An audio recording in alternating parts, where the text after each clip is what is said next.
하나님 말씀 사도행전 16장 19절부터 25절까지 봉독해 드립니다.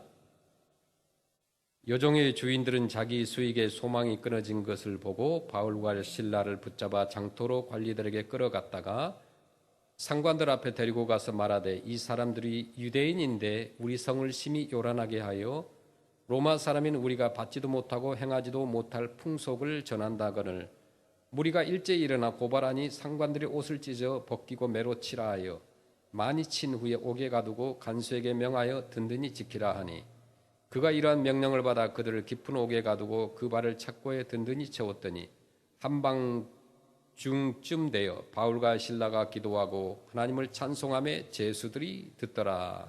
아멘. 하나님의 모든 말씀은 굉장히 중요합니다. 지난주에 우리가 설교를 다시 한번 기억한다고 한다면 제목이 뭐였죠? 선교적인 교회. 물론 다 기억하지 않는 것이 은혜입니다. 그냥 잊어도 괜찮아요. 그러나 한 가지는 기억하셔야 돼요. 미셔널 처치는 무엇인가? 어떤 교회인가? 바로 우리 하모니 교회고 저와 여러분들의 교회라는 거죠. 또 오늘의 설교는 계속 선교적인 교회에서 어떻게 하면 하나님께서 약속하신, 지정하신 일, 하나님의 약속을 우리가 이끌어 갈 것인가, 교회를 통하여서 펼칠 것인가 하는 말씀입니다. 우리가 사도행전 16장을 너무나 많이 합니다. 놀라운 영적 은혜를 주죠. 바울과 실라가 복음을 전하다가 귀신 들린 여종을 고쳐줬습니다. 그 선한 일로 인해서 여종의 주인들이 재산을 잃게 되었고 그들은 바울과 실라를 고발합니다.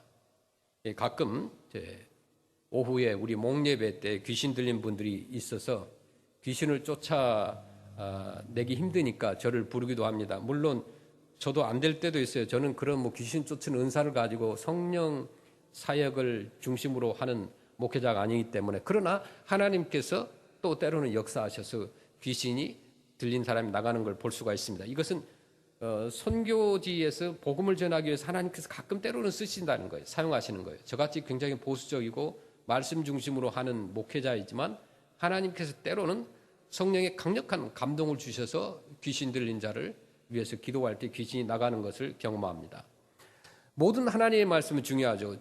우리가 지난주에 그 말씀을 기억하면서 계속해서 오늘은 바울과 실라가 복음을 전하다가 겪은 그 일과, 그리고 하나님께서 왜 그렇게 바울과 실라를 감옥에 가두게 하시고 그의 사역들을 계속해서 하도록 만드셨는가에 대한 그 말씀을 우리가 나누길 원합니다.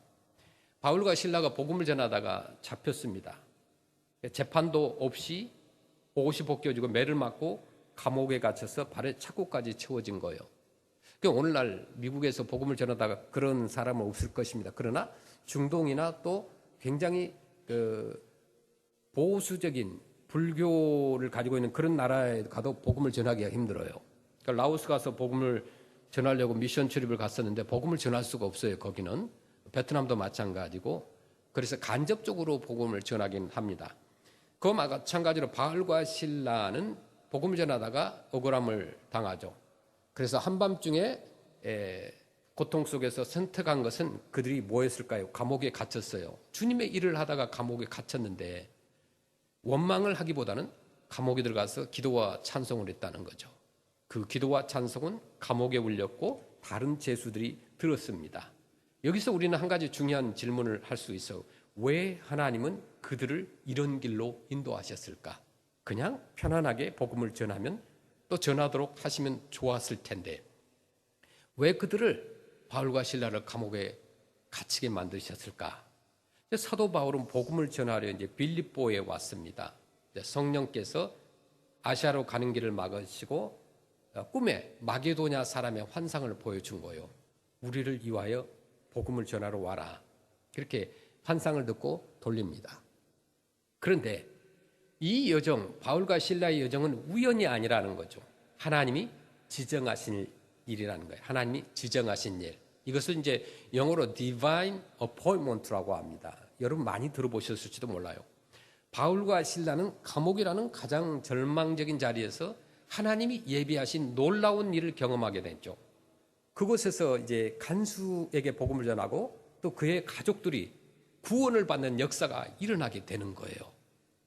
복음을 전하다가 핍박을 당해서 감옥에 들어갔는데 하나님께서는 그 감옥 속에 그 간수와 가족들을 구원하기 위하여서 어쩌면 바울과 실라를 디바인 어포인먼트 하셨다는 거죠. 감옥이라는 것이 복음의 강단이 된 거죠. 그래서 하나님이 지정하신 일은 항상 평화인 자리, 안전한 자리에서만 일어난 것이 아니에요. 때로는 우리의 계획과 전혀 다른 길, 심지어는 억울하고 힘든 상황 속에서 이루어질 때가 너무나 많습니다. 그러나 그 자리는 하나님의 시간표 속에서 하늘의 뜻이 땅에서 이루어지는 거룩한 약속의 자리라는 거죠. 이 하나님이 지정하신 일, 디바인 어포인먼트의 의미는 과연 무엇이냐 이거죠. 세상의 사람들은 인생의 만남과 사건을 우연이라고 합니다. 하지만 믿음의 사람들은요, 그 모든 것을 하나님의 섬세한 계획 속에서 본다는 거죠. 그래서 하나님이 미리 준비하신 시간과 장소와 사람과 상황, 사건, 이것이 하나님이 지정하신 일이라는 거죠. 그것이 디바인 어포인먼트라는 것입니다. 사도행전 16장에서 바울과 실라의 발걸음은 원래요 아시아로 가려고 했습니다. 지금의 터키죠, 트르키. 그러나 성령께서 막으셨고 밤에 바울에게 환상으로 임합니다.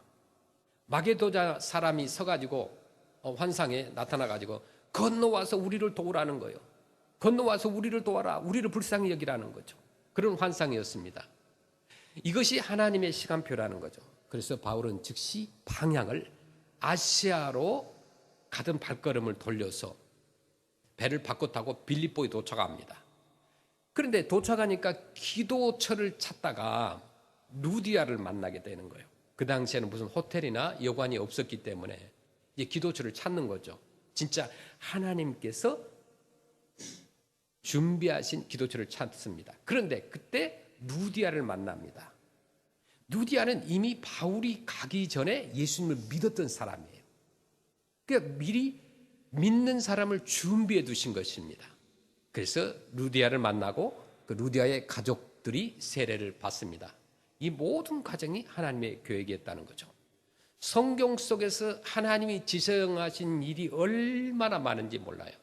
성경 속에서 구약과 신약에 보면 그 디바인 어포인먼트라는 그 강력한 의미를 뒷받침해 주는 성경의 내용, 그다음에 기사들이 너무나 많습니다. 첫째, 구약에서 하나님이 지정하신 일이 어떤 일이 있냐면 아브라함과 멜기세덱의 만남을 표현할 수 있습니다. 아브라함이 전쟁 이후에 이제 승리한 다음에 돌아와서 멜기세덱에게 떡과 포도주, 그러니까 10분의 1을 갖다 바치죠. 11조를 갖다 드립니다. 하나님께 드린 거죠. 그래서 아브라함을 축복합니다. 이 사건이 우연의 만남이 아니고 하나님의 축복과 언약의 순간이었다는 거죠. 또 모세의 부름받은 그 사건을 여러분 기억하시죠? 모세가 광야에서 양을 치고 있었는데 떨기나무 가운데서 큰 불이 일어납니다. 그래서 하나님을 그때 모세는 만나는 거죠. 40년 동안 광야에서 목자의 길로 광야에서 지냈었는데 하나님께서 떨기나무에 커다란 불로 이렇게 나타나셔서 이 모세를 부르십니다. 그 모세의 소명이죠. 소명받은 순간이죠. 또 엘리야와 사르밧 과부 이야기를 들을 수 있습니다. 엘리야를 위해서 준비된 그 여인의 집 가나나에서 가뭄이 들어서 먹을 것이 없을 때 이제 남은 것으로 떡을 만들어서 아들과 함께 먹고 죽으려고 했었어요. 그 여인을 만납니다. 그때에 엘리야가 그 여인의 집을 축복하죠. 그래서 기름병 기름이 떨어지지 않고 또 밀가루 바구니에 밀가루가 떨어지지 않는 놀라운 축복을 받습니다. 이런 것들이 하나님의 예정된 만남이라는 것이죠. 디바인 어포인먼트라고 합니다.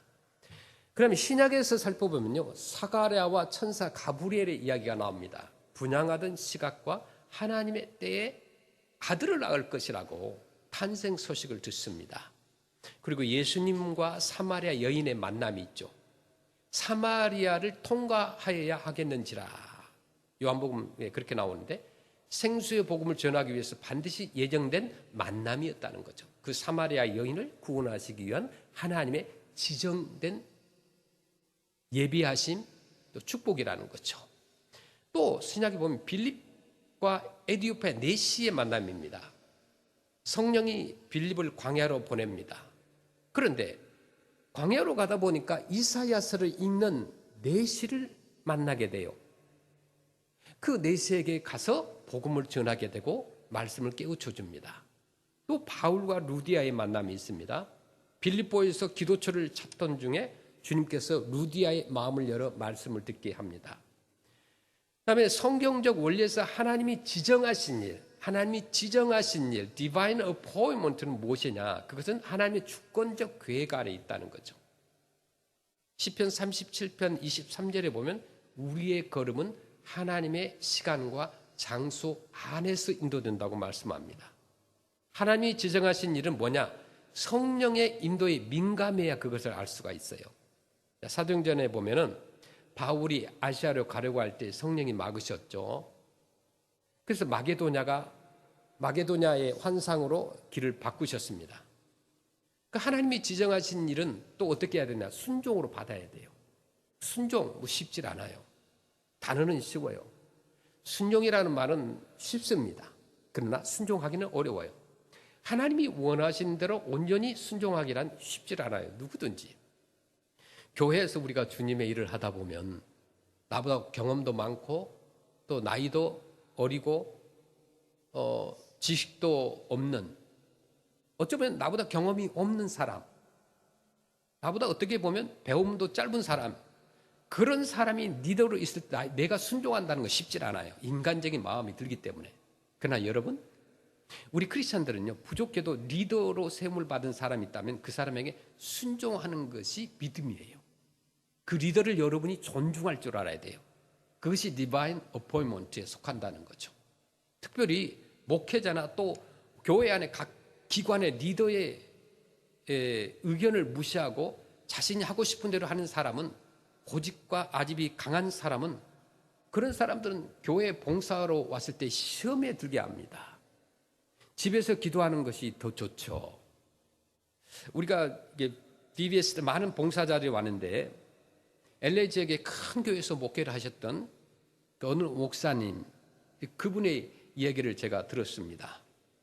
어느 교회에 담임 목사님 부름을 받았는데 그분이 이제 목회를 하는 동안에 집사님이셨어요. 한 분이 집사님이셨는데 너무 열심히 교회 일을 하고 또 순종을 잘하더라 이거예요. 그래서 안수 집사를 세우고 또 세월이 지나서 장로로 세웠다고 합니다. 그런데 장로로 세워놨더니 돌변해가지고 그렇게 순진하고 그렇게 착하고 하나님 말씀에 순종하고 목회자의 말이라면 하나님의 말씀인 것처럼 따랐던 그 집사님이 장로 안수를 받고 나니까 돌변해가지고 목회자를 대들고 사실은 그 목회자를 쫓아내는데 앞장섰더라 이거예요. 예배를 드리는데 설교를 하는데 손을 들고 당신이 목회자냐 그러면서 거짓 선지자라고 하면서 소리를 치면서 예배를 방해하고 있다는 거죠. 얼마나 안타까운 일입니까? 그런 사람들은 직분을 얻었을지 몰라도 신앙의 인격이 성장하지 못했다는 거예요. 우리 교회에서 리더십에 대해서 불만을 갖거나 또 불순종하는 사람은 아무도 없어요. 너무 감사해요. 우리 몽족 성도님들이나 캄보디아 성도님들도 마찬가지고 누구든지 마찬가지예요. 그런데 어린이 가운데는 리더십에 불만을 갖고 또 불평을 하고 순종을 안 한 아이들이 있습니다. 우리가 지난 BBS 동안에 약 600명 정도의 어린 아이들이 한 번이라도 발을 내딛었습니다. 그 가운데는 특별한 아이들이 있어요. 한 7명 정도 아이들은 정말 말을 안 들어요. 이 아이들을 보면은 그 은혜가 떨어질 만큼 안 데려오고 싶어요. 그런데 말 안 듣는 아이들은 아침 일찍 7시부터 전화가 와요. 막 메시지가 와요. 나를 픽업해라 그러면서 부모가 전화 와요. 그럴 때 참 마음이 안타까워요. 이 아이를 데려와야 되나 말아야 되나. 그런데 결론은 하나님의 뜻은 그 말 안 듣는 아이들도 한 영혼이라는 거죠. 그래서 결국은 선생님한테 픽업을 해달라고 얘기를 합니다. 교회 데려오면 난리예요. 말 안 들어. 한 번도 순종을 안 해. 그런데 그렇게 말을 안 듣고 불순종하고 타임아웃 당하고 집에 데려다주고 그랬던 아이들이 VBS가 끝나고 나니까 계속 전화가 와요. 얌전하고 착하고 말 잘 듣던 애들은 한 명도 전화가 안 오는데 말 안 들었던 애들만 왜 우리를 픽업 안 하느냐, 어제도. 그렇게 전화가 온 거예요. 그래서 도대체 하나님의 뜻이 어디에 있는지, 다행인지 아닌지, 어쨌든 2주간 BBS가 없으니까 조금 그 떠들었던 아이들, 말 안 들었던 아이들 잠시 안 보니까 좋기는 해요. 그래서 또 9월 달부터 시작하는데 어떻게 해야 될지 기도하고 있습니다. 우리가요, 내 자신이 하나님 앞에 순종한 것 같지만은 사실 작은 것 하나하나 보면 불순종하는 것이 너무나 많아요. 여러분들을 신앙적인 시각으로 여러분들을 바라봤을 때, 목회자가 보았을 때 우리 성도님들요 굉장히 고집들이 많이 있습니다. 고집들 다 한 가닥씩 해요. 저도 고집이 있지만 누구나 있어요. 왜냐면요, 한 가지, 저는 다른 건 모르겠어요. 개인적인 고집이 있든 없든 그런 상관없어요. 그런데 우리 교회에서 특별히 우리 한국 성도님들이 중보 기도에 참여해달라고 하는데 중보 기도에 잘 안 오세요. 그래서 얼마나 제가 마음이 가끔은 답답할 때가 있어요. 이분들이 아침에 일어나서 기도를 너무 많이 하다가 늦게 오나 보다. 아니면 다른 데 가서 기도를 너무 많이 하다 보니까 주일날은 기도를 안 하는가 보다. 아니면 내가 싫은가? 아니면 뭐 교회가 싫은가? 막 별 생각이 들 때가 있어요. 여러분 20분의 생명을 걸지 마세요. 여러분 일찍 오세요. 우리 몽 성도님들 아침에 일찍 와요. 또 우리 캄보디아 성도님 일찍 와요. 물론 늦게 온 사람은 계속 늦게 오지만 저는 이 중보 기도 30분에 드리는, 예배 전에 드리는 중보 기도가, 그 중보 기도 시간이 5분일지라도 그 시간이 중요하다고 봐요. 왜냐하면 하나님께서 지정하신 시간이에요. Divine Appointment라는 것이에요. 굉장히 중요합니다. 그것에 우리가 순종할 줄 알 때에 또 다른 기도가 되는 거고, 또 다른 기도를 더 많이 하게 되는 거고, 우리가 그 기도에 정말 아름다운 응답을 받는 것이지, 그 작은 것에 순종하지 못한다면요, 우리는 커다란 기도를 드려도 그 기도가 내게 다가오지 않는다는 거예요. 그래서 순종하고 우리가 함께, 정말 새신자가 와도 함께 말을 걸질 않아요. 저 사람은 어떤 생각인가? 어떤 생각을 갖고 있지? 인사도 하지 않은 아주 정말 철벽을 치고 있는 사람들이 있어요. 또 피해도 안 주고 피해도 안 받으려고 하고, 불편함도 주지 않고 불편함도 내가 받고 싶지 않고, 말을 걸려고도 하지 않고 걸고 싶지도 않고, 뭐 이게 좀 나에게 접근 금지 막 이런 편말이 있는 사람도 있어요. 여러분 길거리를 가다 보면 농장 안에 거기에 써져 있잖아. 이곳은 개인 사유지니까 넘어오지 마라. 그렇잖아요. 미국에서 그 농장이라 할지라도 그 사유지를 넘어가면 주인이 총을 쏘면은 우리는 큰일 나게 됩니다. 그래서 중요한 것은 하나님께서 그 일도, 그 리더도, 어떤 것도 지정하신 일이라는 거죠. 하나님의 뜻에 있다는 거예요. 그래서 우리는 즉시 순종하는 것이 중요합니다. 또 하나님이 지정하신 일은요, 복음과 사명이 중심이 돼야 돼요. 하나님이 지정하신 일은 언제나 복음 전파와 하나님의 나라 확장과 연결돼요.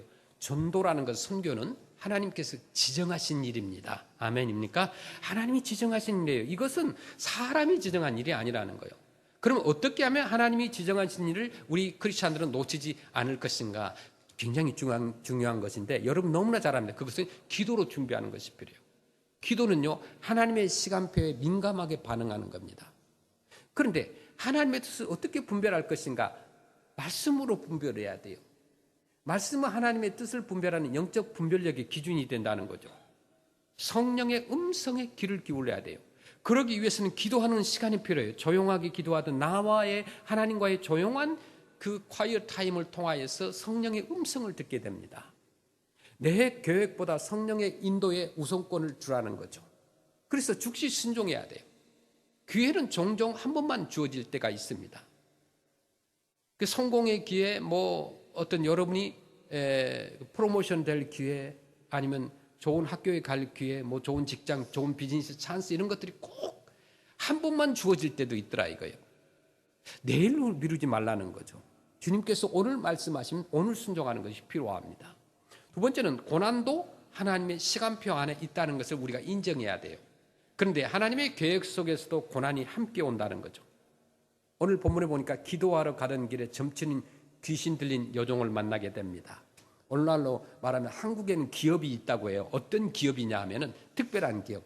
무당들을 조직해서 무당들 오거나이제이션에 거기에 무당들을 훈련시키고 무당을 만드는 기업이 있다는 거예요. 그래서 무당을 훈련시켜서 무당이 돈을 수입을 얻으면 거기에 얼마를 그 단체에다 내는 거예요. 오늘날로 말하면 우리 개신교에서 신학교가 있잖아요. 신학교에서 신학생들을 길러서 가르쳐서 목회자와 선교사를 만드는 것처럼 무당들도 무당 신학교가 있다는 거예요. 그게요. 재밌는 것은 몽족들도 무당이 있습니다. 몽족들 그 무당 단체가 있어요.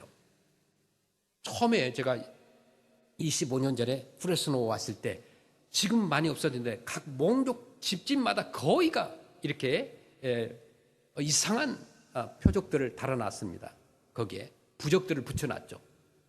그래서 처음 만난 사람이 누군 줄 아십니까? 몽족 리타이어 무당이었어요. 그래서 지금도 우리가 함께 친하게 지내고 교회를 오고 하는데 그 사람이 누구냐면 청 남편입니다. 부라는 사람이에요. 그 사람이 아주 몽사에서 유명한 무당이었어요. 무당 가운데서 뭡니까? 이 부적을 읽을 줄 아는 무당이었어요. 상당히 이 마귀의 영이 강하게 역사하는 그런 무당이었는데 그 사람을 만나게 해가지고 전도하게 만들어요. 그런데 그런 무당들을 만나서 복음을 전할 때 굉장히 힘들어요. 그 영적으로 굉장히 막혀 있는 것을 느낍니다. 그런데 그 무당들이 각각 돈을 벌어서 구술하면은 얼마를 떼어서 그 어소시에이션에 돈을 냅니다. 단체를 운영하는 거예요. 참 놀랍죠? 신학교만 있는 것이 아니라 무당학교도 있다는 거예요. 사단 마귀들이 얼마나 득세인지 몰라요. 그래서 오늘날에도 이 몽족들 컬처에는 무당이 굉장히 중요합니다. 그래서 구술할 때는 돼지를 잡고 소를 잡아요. 아픈 사람이 있으면 구술해요. 우리 옛날에 한국에 50년 전 그때 50년 전도 아니에요. 보면 40여 년 전 지금도 마찬가지예요. 송아지를 잡아서 피를 뿌려가지고 직접 그렇게 하는 사람도 있어요. 아직도 사단 마귀에 붙잡혀 있는 사람들이 있더라 이거예요. 그래서 오늘 여기 요종이라고 그랬어요. 점을 치는 요종. 그러니까 거기에 주인이 있고 그 요종은 점을 칠 줄 아는 거예요. 점을 배웠죠. 치는 것을. 그래서 그 요종을 고쳤습니다. 귀신을 쫓아냈습니다. 그 요종은요. 날마다 따라다니면서 이 사람도 지극히 높은 하나님의 종이요 구원의 길을 전하는 자라고 외쳤어요. 바울과 실라가 복음을 전하고 다니니까 이 구원받기 이전에 요종이 귀신 들려 있는데 점쟁이가 알았던 거예요. 바울과 실라는 뭐예요? 지극히 높은 하나님의 종이라는 것, 구원의 길을 전하는 자라는 걸 알고 있는 거예요.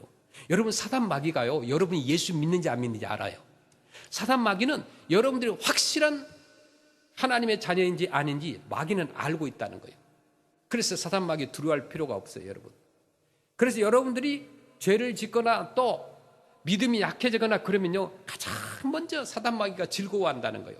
기도를 멈추면 믿음이 연약해질 수밖에 없는 거예요. 내 영적으로 다운되기 때문에. 그래서 몸도 아프고 정신적으로 아픈 거예요. 매년 아프다고 하는 사람이 있어요. 이 사람들에게 있어서 뭔가 약을 주고 싶다고 한다면 무슨 약이냐면 기도의 약을 드리고 싶어요.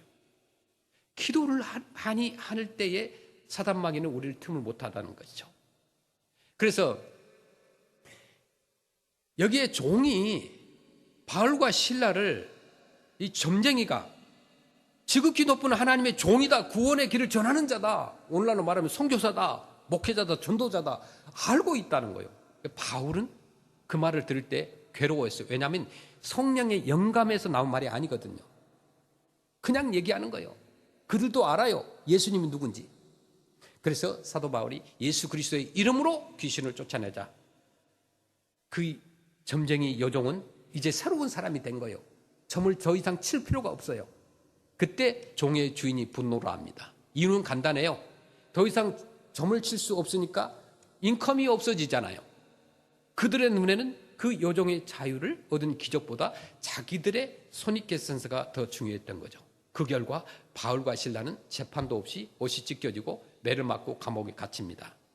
목과 두 손과 두 발이 다 묶이는 극심한 고통의 형벌이었죠. 그 억울한 상황, 답답한 공간, 또 몸의 상처와 심한 통증, 이 모든 것이 한꺼번에 찾아왔습니다. 또 기도의 자리를 지킨 사람들이 있습니다. 그런데 놀라운 장면이 나오죠. 바울과 실라는 밤중에 뭘 했어요? 얻어맞았는데 아프잖아요. 약이라도 발라야 되는데 끙끙 앓고 그런 것이 아니라 기도하고 하나님을 찬송했다고 그랬습니다. 생각해 보세요. 그들은 원래 기도하러 가던 길이었습니다. 감옥에 갇힌 지금도 처음에 목적을 잃지 않았다는 거죠. 우리는 종종 예배나 기도하려 할 때 방해가 와요. 여러분, 방해 올 때가 있습니다. 갑작스러운 문제나 시험이나 갈등이 생겨서 기도의 자리를 빼앗깁니다. 그러나 바울은 환경이 목적을 바꾸게 두지 않았다는 거죠. 감옥도 기도의 자리로 바꾸었습니다. 그가 차고 있는 착고도 또 찬송의 반주가 되었다는 거예요. 기도는 단순히 문제 해결을 구하는 수단이 아닙니다. 기도는 내 마음을 하나님께로 돌리는 거라는 거죠. 억울함 대신 하나님의 뜻을 바라보게 하고 두려움 대신 하나님의 함께 하심을 확신하게 했다는 거죠. 기도는 하나님과의 관계이자 대화입니다. 하나님과 동행하며 그분을 사랑하고 믿고 의지한다는 고백이 기도입니다. 자, 우리를 지으시고 우리의 생사화복을 주장하시는 하나님 앞에 나아가서 우리의 모든 즐거움과 모든 고민을 함께 나누는 것이 기도라는 거죠. 기도는 하나님의 자녀에게 주어진 가장 귀한 특권이에요. 이것은요, 이 기도는, 하나님께 드리는 기도는요, 사단 마귀나 세상 사람들은 할 수가 없어요. 오직 믿는 자들, 가장 귀한 특권이에요. 이 특권을 버리지 말라는 거죠. 물론 여러분 집에서 기도 많이 하신 줄 압니다만 함께 교회에 와서 기도하는 것이 너무 소중하다는 거죠. 우리의 삶의 중심이자 시작과 끝이 기도가 되어야 될 줄로 믿습니다. 요한복음 16장 24절 말씀 우리 함께 읽겠습니다. 지금까지는 너희가 내 이름으로 아무것도 구하지 아니하였으나 구하라 그리하면 받으리니 너희 기쁨이 충만하리라. 아멘. 우리 영어도 다 읽으셨어요? 우리 영어로 함께 읽겠습니다. English. Okay, 1, 2, 3. Until now you have asked nothing in my name. Ask and you will receive, that your joy may be full. Amen. Amen. 기도에는요, 하나님의 인도하심, 유로하심 그리고 응답이 있습니다. 아멘. 그러므로 하나님의 백성들은 어떤 일을 계획하든 무엇보다 먼저 기도해야 돼요. 어떤 분이 믿음이 좋은 분이 계셨어요. 차를 사러 가기 전에 기도를 했습니다. 하나님, 오늘 차를 사러 가는데 내 마음에 꼭 드는 그 차를 고르게 해주세요. 그렇게 기도를 하고 갔습니다. 아내와 남편이 차를 사러 갔습니다. 아멘하고 갔는데 처음에 사려고 하는 차는 A라는 회사 차였어요. 그런데 가보니까 B라는 회사 차가 너무 좋은 거예요. 그렇게 기도를 바꿨어요. 하나님, 내 남편의 눈을 감게 해주셔서 내가 사인할 때 이 차에 사인하게 해주세요. 그렇게 기도했다는 거예요. 결국은 그런 기도마저도 하나님이 들으실까라는 질문을 드리고 싶습니다. 기도는 내가 원하는 소원을 하나님 앞에 드리는 것은 맞지만은 기도는 어떤 요술방망이처럼 내가 원하는 대로 하나님께서 다 주는 것이 기도가 아닙니다. 내 마음을 하나님께 먼저 드리는 것이 기도라는 거죠. 내가 받고자 하는 것을 하나님께 아뢰는 것이 기도가 아니라는 거죠. 하나님께서 원하는 것을 내가 드리려고 하는 것이 기도의 참 의미라는 것입니다. 그의 나라와 그의 의를 구할 때 이 나머지 모든 것을 더해 주신다는 거죠. 기도가 그러나 해답에 기도 속에 길이 열려요. 그 다음에 성령의 인도가 없으면 하나님의 지정하신 일을 놓칠 수가 있다는 거죠. 성령의 인도하심이 divine appointment, 이건 너무 중요합니다. 바울과 실라는 처음부터 감옥에서 풀려나려고 기도한 것이 아니에요. 상황을 감사하며 그 자리에서 하나님을 높였습니다. 이 마음은 성령의 인도하심 없이는 불가능합니다. 성령은 우리의 발걸음을 하나님의 시간표로 옮기게 하시고 만남 속에서 영적 문제를 분별하게 하시고 또 고난 중에도 찬송할 힘을 주십니다. 하나님이 지정하신 일을 발견하는 것은요, 영적 눈이 열릴 때만 가능해요. 이 눈은 어떤 사람이 가져요? 기도하는 사람에게만 열립니다. 또 믿음의 동역자가 있으면 하나님의 역사를 함께 이루어 나갈 수 있어요. 오늘 본문에 보니까 주목할 사람 두 사람이 있어요. 바울에게 누가 있어요? 실라가 있어요. 실라만 있는 것이 아니라 실라에게 바울이 있습니다. 바울 옆에서 원망하지 않고 함께 기도하고 찬송했다는 거죠. 믿음의 동역자는요, 고난을 버티게 하고 하나님의 역사를 함께 보게 합니다. 이번 BBS 때 우리 여성교회에서 두 분이 함께 오셔가지고 화장실에 냄새 나는 거, 더러운 거, 남이 하기 싫은 거 다 해주셨어요. 그게 얼마나 큰 동역인지 몰라요. 업무를 버리고 바닥을 닦고 부엌에 설거지를 다 하고 가장 힘든 곳에서 봉사하신 분들이 계십니다. 두 분이 그냥 하는 것이 아니라 찬송을 부르면서 성을 그리면서 묵묵히 해주셨습니다. 믿음의 동역자가 주의 일을 함께하면 행복해요. 여러분, 믿음의 동역자가 있기 때문에 제가 이 사역 감당하지 저 혼자는 할 수가 없어요. 통역하는 자가 없으면 어떻게 우리 다른 언어로 우리가 예배를 드릴 수 있겠습니까? 반주자가 없으면 어떻게 우리 찬양을 더 아름답게 또 은혜롭게 들을 수 있겠습니까? 또 꽃꽂이 하는 사람이 없으면 누가 아름다운 꽃을 강단에 꽂고 있어줄 수 있을 거고, 또 여러분이 점심 때마다 파틀락으로 해온 음식, 그것이 없다면 점심 때는 다 굶어야 되잖아요. 누군가가 다 운전해주는 사람, 청소하는 사람 다 합력하여 선을 이루는 것이 너무나 감사하고, 그런 분들이 계셔서, 그런 동역자가 계셔서 저는 힘을 얻을 수 있고 또 열심히 사역을 감당하고 수 있는 거예요. 전도서 4장 12절 말씀 함께 읽겠습니다. 함께 한국말과 영어를 함께 읽겠습니다. 한 사람이면 패하기 없지와 두 사람이면 맞설 수 있나니 세 겹줄은 쉽게 끊어지지 아니하느니라. 아멘. 한 줄은 쉽게 끊어져요. 두 줄도 끊어질 수 있어요. 그러나 세 겹줄은요, 끊어지질 않아요. 웬만하면 끊어지지 않아요. 믿음의 동역자는요, 슬픔을 반으로 줄이고 기쁨은 2배로 늘린다는 거예요. 그런 동역자가 있다면 감사하고 없다면 내가 먼저 그런 사람이 되어야 되는 거죠. 자, 그 다음에 오늘이 나에게 하나님의 지정하신 날이다. 여러분, 오늘도 하나님은 여러분을 위해서 지정하신 만남과 사건을 준비하고 계십니다. 그 자리는 반드시 편안한 곳만이 아니에요. 때로는 감옥 같은 환경, 또 억울한 상황일 수도 있어요. 그러나 그곳이 바로 하나님이 역사하실 자리라는 거죠. 하나님이 지정하신 일은 나의 편안함보다 하나님의 뜻을 우선으로 하면 열리게 돼 있다는 거죠. 하나님이 준비하신 자리에는 항상 사명이 있고 그 자리에서 하나님의 역사가 나타나는 줄로 믿습니다. 우리는 그래서 기도하는 거예요. 기도에 하나님께서 역사하세요. 오늘 우리는 주님이 예비하신 만남과 사건 속으로 담대히 들어가야 돼요. 잠언 3장 5절 6절 말씀, 중요한 말씀이에요. 우리 함께 다 읽겠습니다. 너는 마음을 다하여 여호와를 신뢰하고 내 명철을 의지하지 말라. 너는 범사의 그를 인정하라. 그리하면 내 길을 지도하시리라.